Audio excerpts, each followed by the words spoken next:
poli medzi dedinou Hrnčiarovce nad Parnou a mestom Trnava sa nachádza nenápadný kríž. Bol postavený v 19. storočí a označuje miesto masového hrobu Kurucov. Tí padli krátko po Vianociach 26. decembra 1704. Je to jediná pamiatka na bitku pri Trnave, o ktorej si povieme v dnešnom videu. V lete v roku 1703 vypuklo v Uhorsku posledné a najväčšie stavovské povstanie. Na jeho čele stál mladý František II. Rákoci. V tom čase sa Uhorsko zmietalo v náboženských, politických a spoločenských nepokojoch. Uhorská šlachta stála opäť v opozícii voči habsburskému panovníkovi, tentoraz Leopoldovi I. Nespokojní boli aj uhorskí poddaní. Tí ťažko znášali hospodársky úpadok, daňové zaťaženie aj vyhrotené náboženské pomery. Chudobné vrstvy spoločnosti verili, že Rákociho povstanie zlepší ich životnú situáciu. Košický snem im dokonca slúbil oslobodenie od poddanstva, ak sa pridajú do kuruckého vojska. Tomu sa do roku 1704 podarilo obsadiť väčšinu Uhorska. V rukách Habsburgovcov bolo už len Chorvátsko, Zadunajsko, okolie Bratislavy a Záhorie.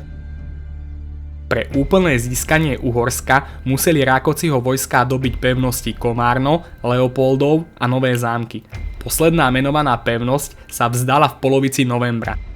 Kurucké vojská sa po obsadení nových zámkov presunuli k Leopoldovu, ktoré začali obliehať. Habsburgovci museli reagovať.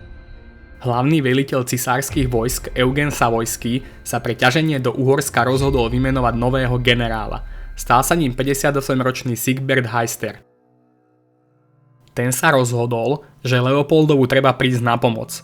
Cisárske vojská si nemohli dovoliť stratu ďalšej pevnosti strážiacu cestu do Viedne. V polovici decembra sa Heisterové vojská ponáhľali k Leopoldovu. Medzitým Rákoci ponechal pri obliehanej pevnosti malú vojenskú posádku a s väčšinou armády sa vydal naproti cisárskym vojskám. Obe bojujúce strany sa stretli 26. decembra 1704. Bitka sa odohrala v priestore trojuholníka, vymedzeného západnými hradbami Trnavy a obcami Biely Kostol a Hrnčiarovce. Obe armády mali okolo 20 000 mužov. Rákoci však mal k dispozícii len približne 6 diel. Heister ich mal 4-krát viacej. Rozhodujúcou však bola kvalita armád. Cisársky vojaci boli skúsení a disciplinovaní muži. Kuruci boli skôr dobrodruhovia a mnohí z nich boli motivovaní hlavne korisťou. Okolo 1:00 popoludní sa za výdatného sneženia ozvala delostrelecká paľba, ktorá otvorila bitku. Samotný útok začalo jazdectvo na pravom krídle, ktorého veliteľom bol Mikuláš Berčéni.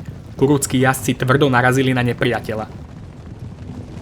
Na to sa pridala aj jazda na ľavom krídle pod vedením Antala Esterházyho.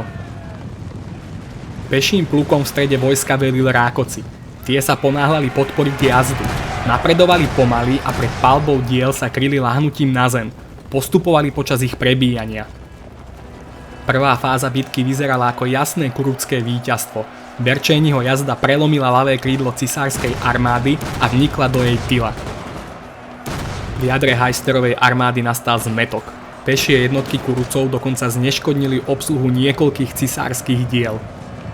Kurucká jazda však nedokázala využiť nadobudnutú prevahu. Niektoré jednotky sa dokonca namiesto boja rozhodli lúpiť v cisárskom tábore a to bola chyba. Cisárske ľavé krídlo sa po uvoľnení tlaku spamätalo. Heister si uvedomil, že rozpadom Berčéniho jazdy vznikla medzera medzi kuruckým pravým krídlom a Rákociho pešími jednotkami v strede vojska. Práve na tomto mieste cisársky vojaci sústredili tlak. Podarilo sa im preraziť a dostať sa za kurucké pešie jednotky.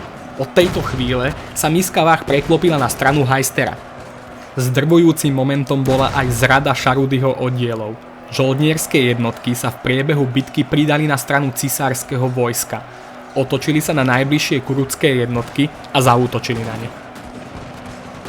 Prekvapení Rákociho pešiaci začali postupne ustupovať. Pridala sa k nim aj Esterházyho jazda na ľavom krídle.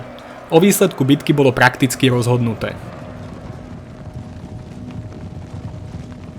Cisárske jednotky Rákociho neprenasledovali. Počasie bolo nevyhovujúce a vojaci po bitke unavení. Heister vstúpil do Trnavy a nechal tu popraviť všetkých zranených Kurucov. Rákoci bol nútený ustúpiť k Šintave. Vďaka tomu cisárske vojska prelomili obliehanie pevnosti Leopoldov. O tom, koľko mužov v bitke zahynulo, sa vedú dohady. Najtragickejšie odhady hovoria, že mohlo padnúť až 4000 mužov. Triezvejšie výpočty o tom, že na oboch stranách zahynulo 600 až 1000 vojakov. Hoci Rákoci bitku pri Trnave prehral, jeho stavovské povstanie pokračovalo až do roku 1711. O ďalších udalostiach sa však dozvieš v inom videu.